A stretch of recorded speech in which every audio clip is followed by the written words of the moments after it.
Good morning, everybody. I'm House Minority Leader Tony McCombie, representing the 89th District in Northwest Illinois. I wish we were here today discussing good news about tax cuts, economic growth, a growing population, but instead, I'm here with my colleagues to sound off against what we have seen and heard far too often in the last couple weeks. Gaslighting and dangerous rhetoric and the consequences of those words are playing out in our state. From escalating confrontations with ICE agents to rising tensions with local law enforcement, the incidents are mounting. Just look at Broadview, Illinois, where violent protests continue to unfold. This is not just a trend, it's an active threat. If we remain silent, small sparks will ignite into uncontrollable fires. Now is the time to speak out assertively and restore order before more violence is enabled. Make no mistake, these are ideologically motivated acts. This kind of violence has no place in our country. I have taken every opportunity to speak up and speak out against political and targeted violence against the reckless rhetoric that fuels this division. When rhetoric turns dangerous, this is used to disrupt, damage the very stability of our nation, and it's put at risk.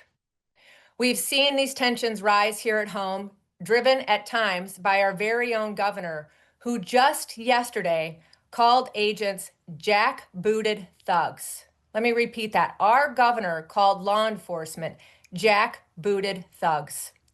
He went further, urging Illinoisans to fight with everything we have and to ask for badge numbers and record everything. And to what end? These remarks have only deepened tensions between federal agents who are doing their jobs in their local communities. Standing alongside him was the ineffective Chicago Mayor Brandon Johnson, the mayor who just last week compared law enforcement to a sickness. Just last week, the mayor of Chicago compared law enforcement to a sickness. Johnson dismissed ICE operations as nothing more than a play for politics, money, and power. That claim is just wrong. ICE operations have always been and will continue to be about protecting families and enforcing the law. Passionate debate should never become a spark for harm. That is why the House Republican caucus has been diligent in putting forth legislative solutions. Let's have a conversation, reasonable dialogue that paves a pathway forward on robust debate and truth. We stand firmly with law enforcement and public servants who faced heightened risk every single day. We will continue to defend the rule of law and the principle that no one should ever be targeted for carrying out their duty. Public safety must always be a priority, but because of the movement to defund law enforcement and policies that put criminals over victims, we cannot have safe neighborhoods without the help and support of law enforcement across the board, from federal to local law enforcement.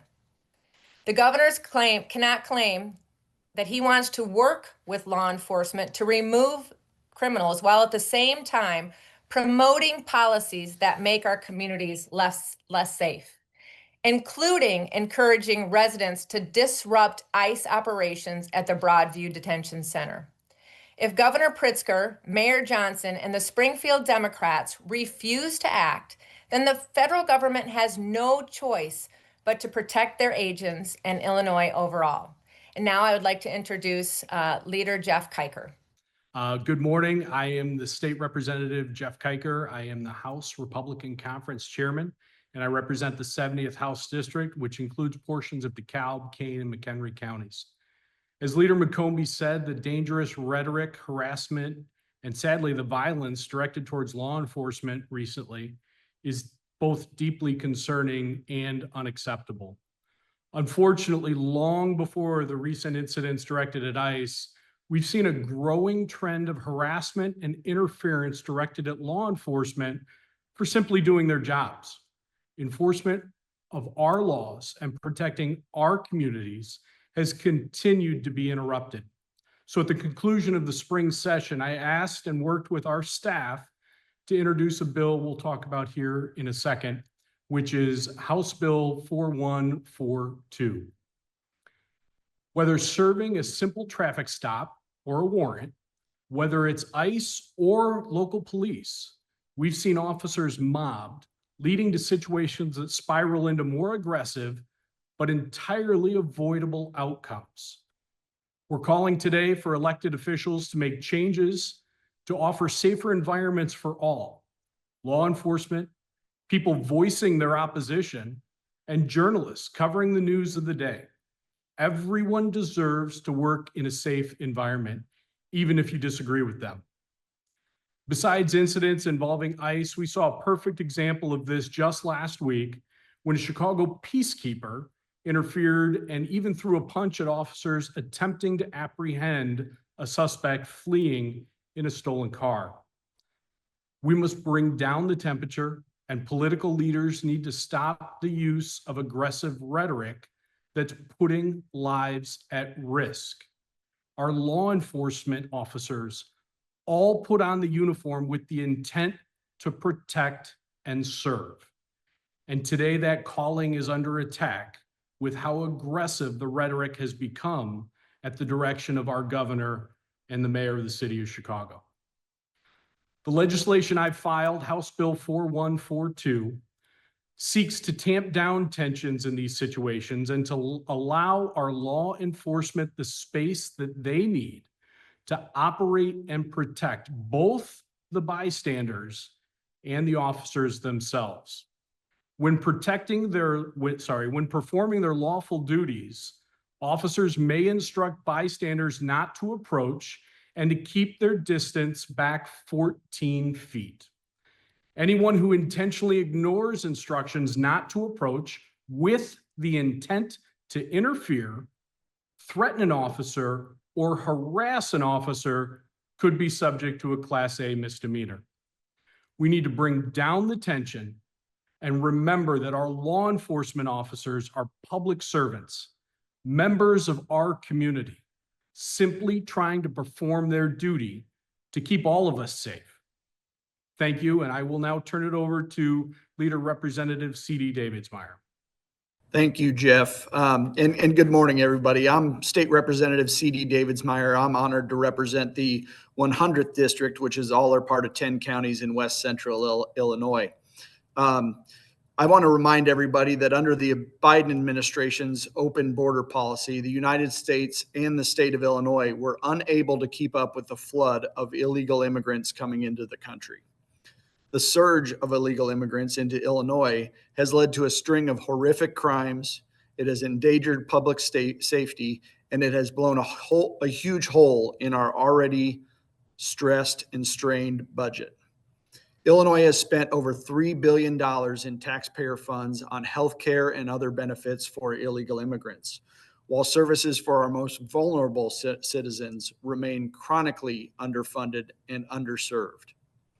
Governor Pritzker's failed sanctuary state policy has cost Illinois taxpayers billions of dollars and made our communities less safe.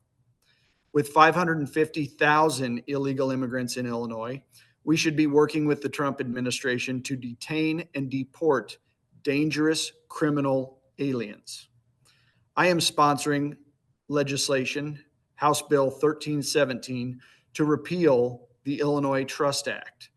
This is a misguided law that prohibits our local law enforcement from working with federal authorities to detain and deport illegal immigrants. This law, the Trust Act, is the reason why federal authorities have come to Illinois. It's because Governor Pritzker has made it illegal for our local law enforcement to enforce federal laws. The reality is that Governor Pritzker is more concerned about building his progressive national image than he is about protecting Illinois families from murderers and rapists.